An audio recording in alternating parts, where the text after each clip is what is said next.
much. All right, everyone. Hello. Thank you very much for coming to the Jobs Expo #1 and for sitting down here and listening to a guy like me. My name is John O'Hara. I am the founder and director of O Interviews.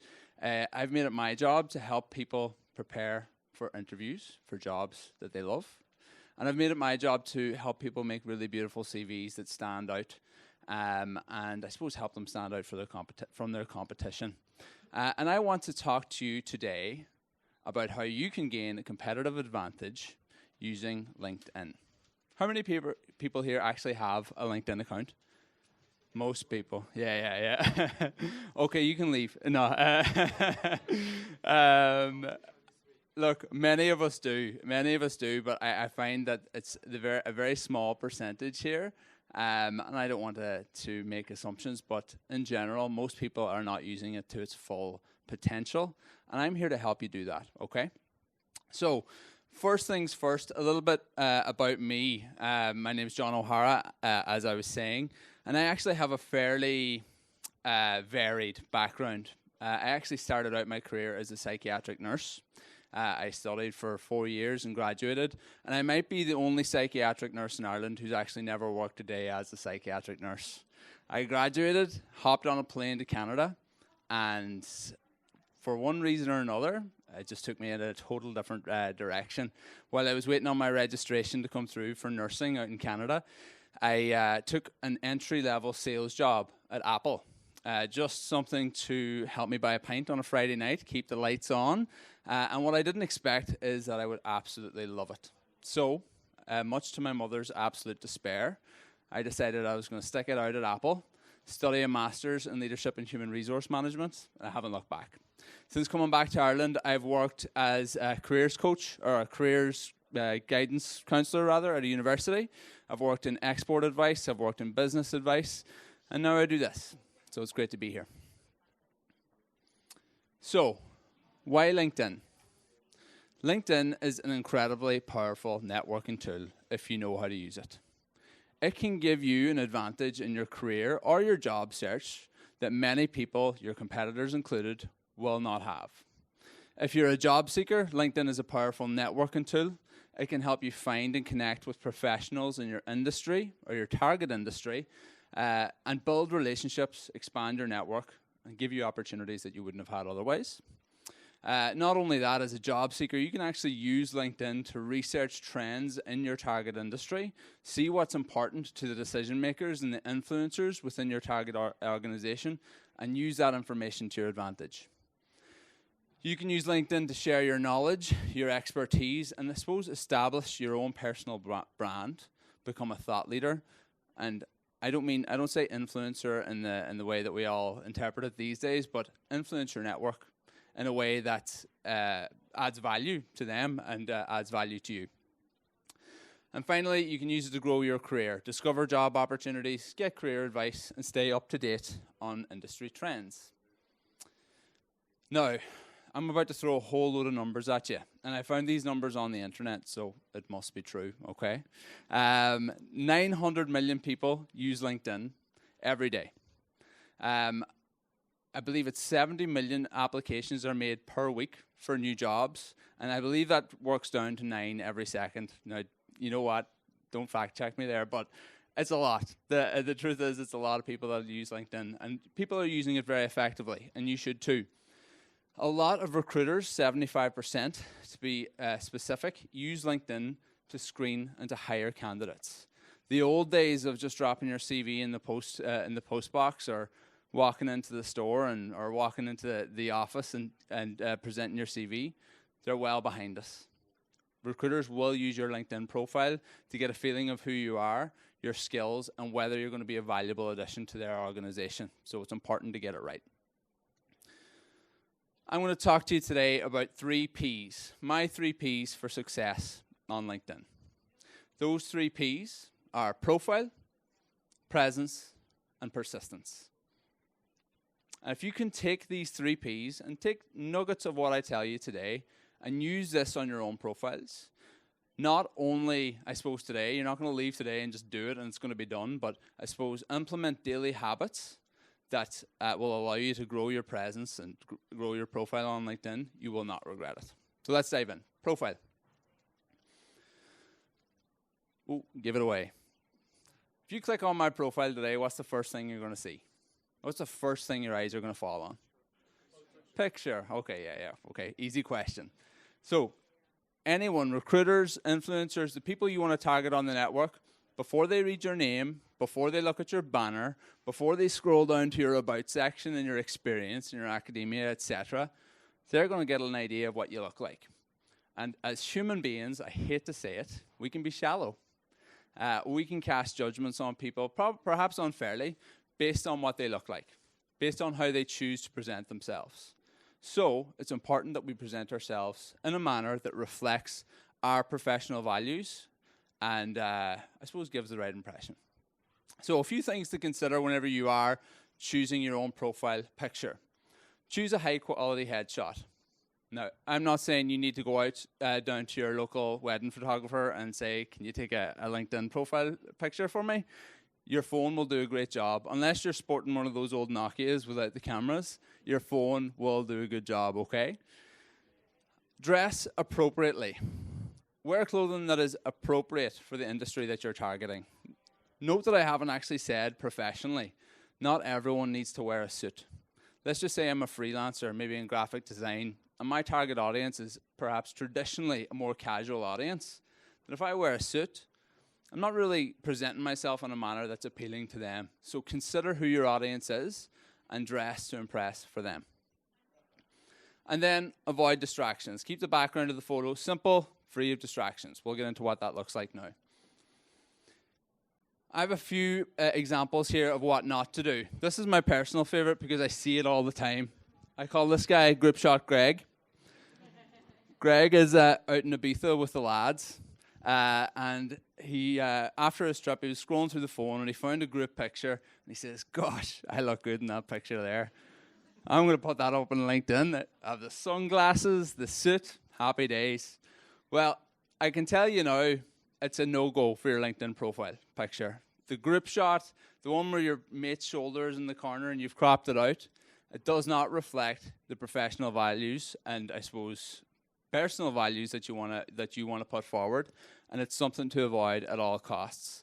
Take the time to take a proper LinkedIn profile, and we'll go into what our profile picture, and we'll go into what that looks like now in a moment. Number 2, the throwback. This is an absolutely beautiful picture. A beautiful bride on her wedding day, and there's absolutely nothing wrong with it. But again, it's probably not a photo that reflects this person's professional values, and therefore is not appropriate on the platform. Next, we have, I call Annie the Adventurer. Now, I get what Annie's trying to do here. She's trying to showcase her love of adventure. She loves hiking. She's daring. She takes risks. And that's what she's trying to present to the people that go on her profile. But if I'm a recruiter, I'm not going to look twice. I'm going to be distracted by the lovely mountain in the background. I don't know what Annie looks like. And in that split-second decision where I'm a recruiter going through applications or I'm scouting for a relevant talent, I am going to move on every single time to someone else on the list. And look, this one, I think as a society, we're getting smarter when it comes to this, but it happens. We still see this every day. The photo of you at the bar, beer in hand, perhaps a cigarette in the mouth.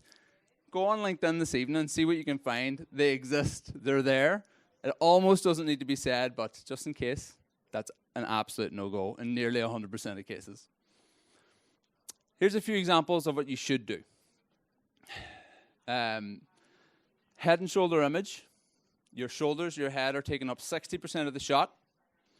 There's no distractions in the background. You see, this person has done a lovely job of actually using, I can't remember the name of the camera setting, but she's blurred out her background.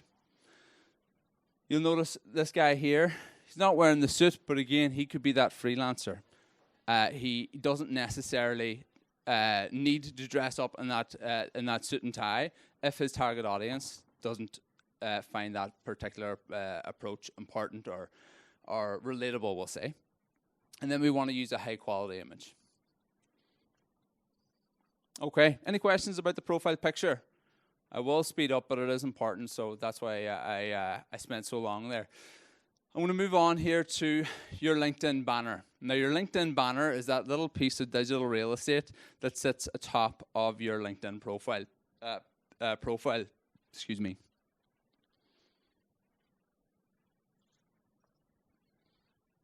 Now, most people look at this and they think, I don't know what to put there, so they leave it blank. I encourage you, take the time. I'm not going to say your LinkedIn banner is the most important thing on your profile, because it's actually not. But it is a really good way to showcase your personal brand, your professional identity. Perhaps it's the industry you're in, the organization that you're already a part of, whatever that may be. It can go a long way to leaving a strong first impression. It can showcase perhaps your talents in graphic design or visual art or whatever that may be. And it is so easy to do. I don't know if you've ever heard of Canva, canva.com. Just go on Canva, use a template, put in your information, and bing, bang, boom, a beautiful banner right there. So easy to do. All right, after your name, I keep giving the answers. After your name, what's the first thing someone is going to read on your LinkedIn profile? The headline. You know that little piece, that little piece of writing that generally will say your role at your company? That's the first thing they're going to read. It's and it may actually be the last thing that a recruiter reads on your page as well.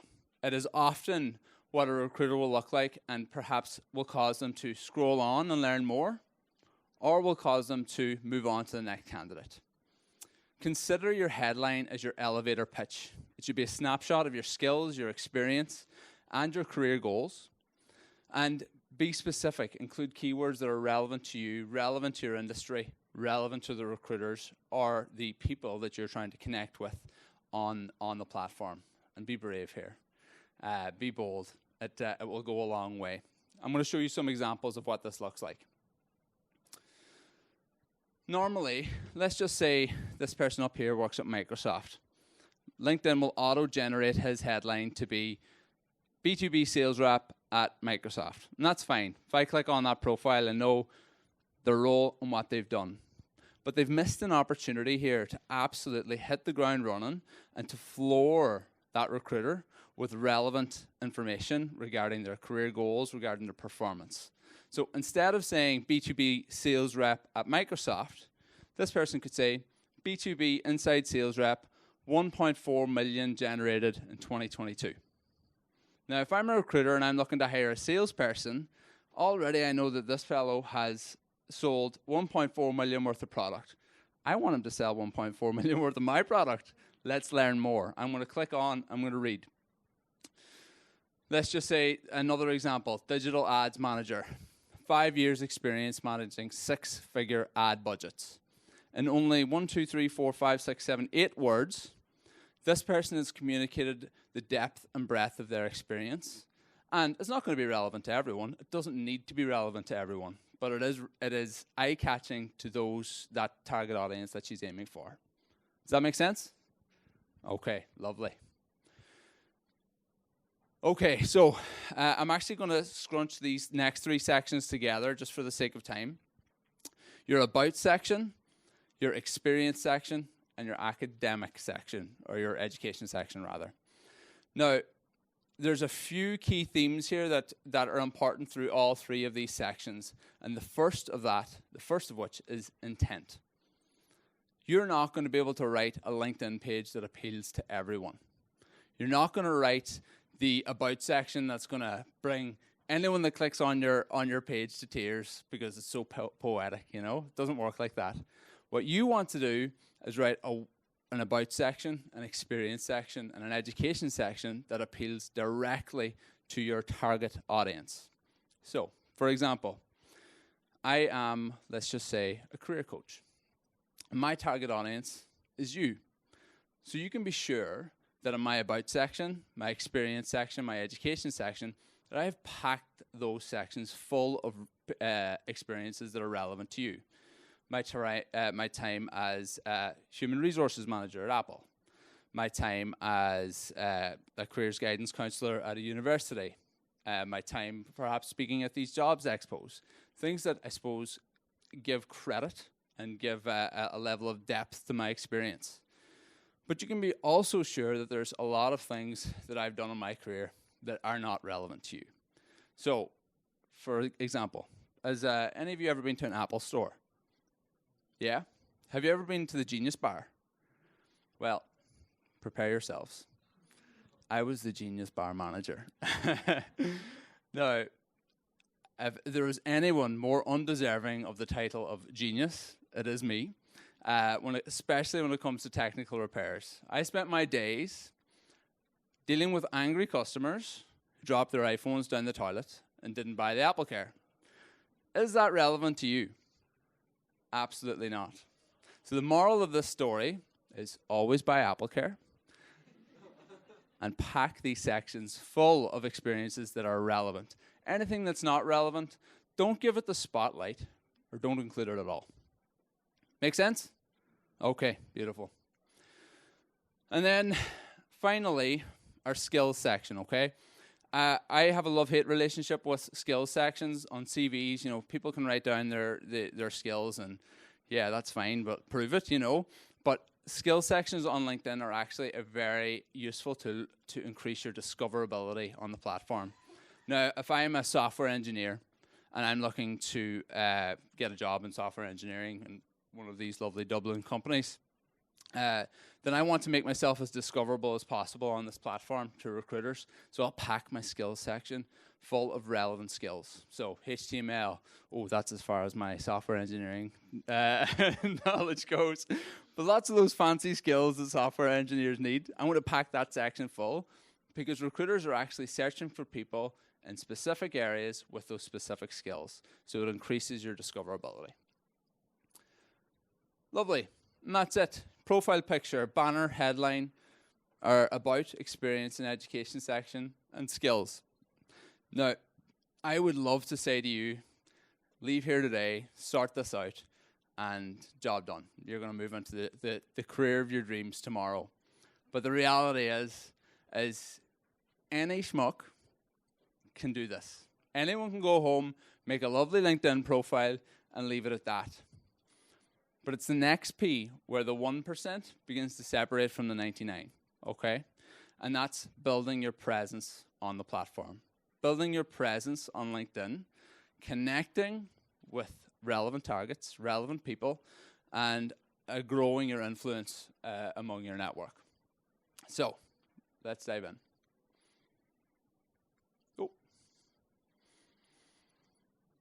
The first thing I want to look at is how you can build your network on LinkedIn. Now, nothing says LinkedIn newbie like someone with a lovely profile that has 3 connections, 4 connections, maybe even 30 or 40, okay? What you can do, and the first thing you can do to start building that influence, building that, credibility, we'll say on the platform, is to start to build out your network with relevant targets, relevant people within your industry, within your industry, yes. Now, the more people with relevance that you can connect with, the wider reach you're going to have. The more people that kind of come across your profile and kind of begin to recognize your name and see your posts and see your comments. I've heard stories where people will walk into an interview and be like, oh, we're connected on LinkedIn. I saw your post last week. That's a dream. That's what you want, okay? So I'm going to show you how you can do that, okay? Now, LinkedIn has a bunch of paid features. You don't need to worry about any of that, okay? You can start using LinkedIn's just built-in search functionality to grow your network today. I've taken an example here. I find that a lot of people I talk to, whatever it is about Google, Microsoft, everyone wants to work for Google, okay? Maybe that's not true of everyone, but a lot of people do, okay? So I'm going to show you an example of how you can use LinkedIn's search criteria or search tool to connect with relevant targets in Google, okay? So what I've done here is I've searched for 2nd and 3rd degrees connections on LinkedIn. So that's essentially anyone on LinkedIn that I'm not connected with. I have been able to filter this by organization. So I've, here we are. I've filtered by location, so I'm searching within Ireland. And I've also filtered by organization, so Google. Now, what I've done here is I've gone a step forward, further, and I've actually used the keyword recruiter. And that has brought up for me 36 results of people with the word recruiter in their title that work for Google in Ireland. That's 36 people that I can reach out to right away and try and engage on the network. Now, 36 sounds like a lot. It's actually not. You really have one shot at connecting with each of them, so it's important that you don't waste that opportunity. And we're going to go into how you can do that a little bit better now. Oh, yeah. Sorry. So, as I was saying, 36 people here. I don't intend for you to, or nor do I recommend for you to send 36 blank invitations out on the platform and to hope for the best. What I want you to do is to send a personal message to each of these people along with the invitation. I worked for a marketing company in Belfast, Excel they were called, and it was my job to run lead generation campaigns for our clients. So essentially what I would do is I took the keys to someone's LinkedIn profile, and it was my job to build out their network. And I ran these campaigns, and we'd measure the acceptance rate and the percentage and all those good things. And I can tell you now, the campaigns that we ran that didn't include a personalized message when inviting someone to connect on the platform always failed. The acceptance percentage was always very, very low. It was those campaigns that we ran that had a personalized, meaningful, strategic message, an invitation to connect. Those were always the most successful. So consider that as well. And look, these people know exactly why you're trying to connect with them. I don't think here this top recruiter at Google is going to receive your invitation to connect and think, oh, they're just really interested in me as a person. They know why you're trying to connect. Be transparent about that. Let's not try and pull the wool over their eyes, but you can do that in an insightful, strategic way that doesn't come across as pushy. And we can talk about that later. I'll be outside if you want to talk about that further. Okay, how am I doing for time, Catherine? Okay, all right, so poorly. I want to skip that, okay? So I want to talk a little bit more about how you can, now you've started to build out your network on the platform. You're connecting with the right people. We need to look at now how you can build your influence, build your renown within this lovely new network that you're building. And how do we do that? Very simply, by posting, okay? Now, we could talk all day about the best ways to post on LinkedIn, and we wouldn't have enough time. So I want to look at 3 really simple things that you can start to do today on the platform that will allow you to increase your influence and become a little bit better known within that target audience. The first is by using text-only posts. Super simple, super short. These are engineered to be successful on the platform. They're engineered to be engaging. If you can be, we'll say, clever, witty, short and sweet, and put that targeted text-only post out that's relevant to your audience, it can go a long way, far further than it would on another platform. The next thing that you can start to do, and if you figure out the secret to this, you can tell me. Video. Videos on LinkedIn are 3 times more successful. They will get 3 times more publicity, we'll say, and they're a great way to engage with your audience. Now, it takes bravery to put a video of yourself up on the platform and put that out for public scrutiny, but if you can do that well, it's a great way to engage your audience and show your personality. And then the next one, look, a picture, a graphic is worth 1,000 words. Use those effectively. You walking to work, maybe it's your work from home setup, maybe it's the lunch you're eating, whatever it is. By using that graphic or that photo and tying it into something that's relevant to your industry, it can go a long way and I suppose reach the profiles and reach the eyes of a lot more people.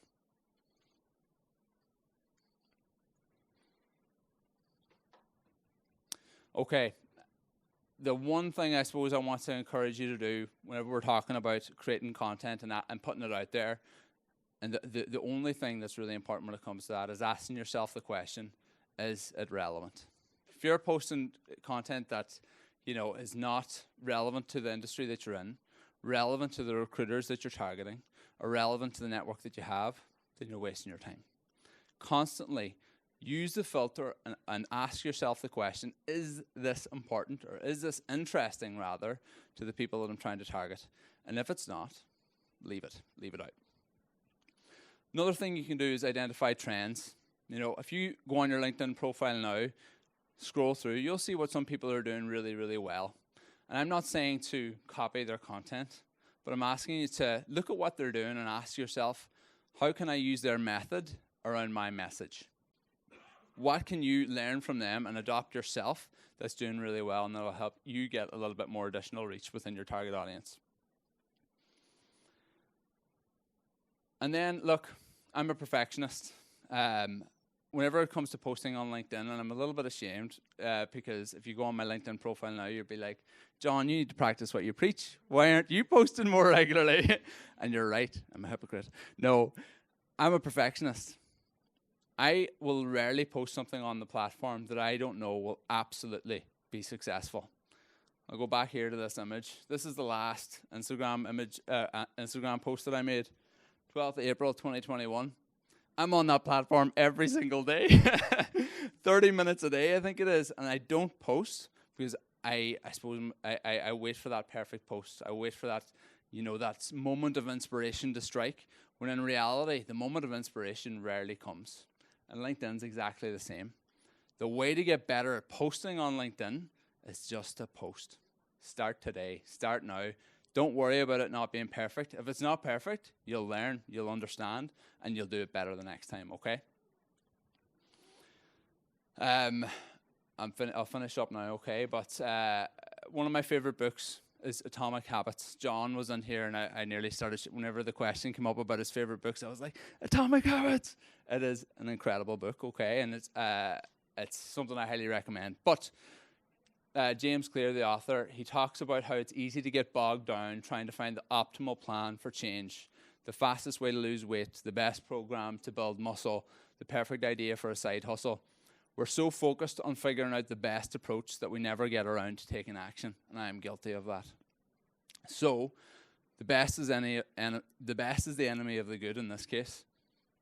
Just do it, even if it's not perfect. Good enough is good enough, okay? Don't wait for perfect.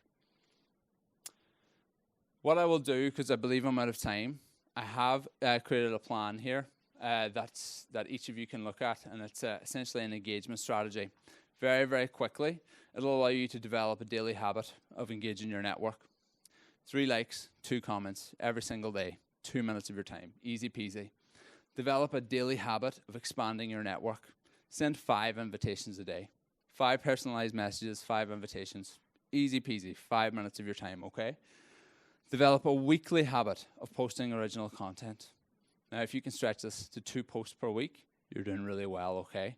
Just by adopting those daily, consistent habits over a period of time, absolutely will allow you to be more successful on the platform, will allow you to grow your network, and will open up opportunities for you in your career that you absolutely would not have had otherwise.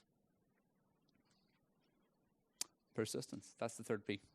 So, guys, I'm sorry, I rushed it a bit at the end there. Have any of you got any questions? Yes?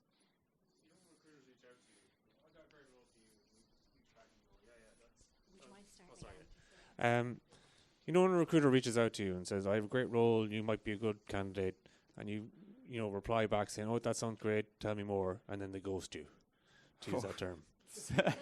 Why, that's terrible. It happened to me last week. Yes. Well, maybe they're just busy or on holidays. But what do you suggest you kind of do in that situation? Do you, like, in a way that they won't forget about you? I would follow up once.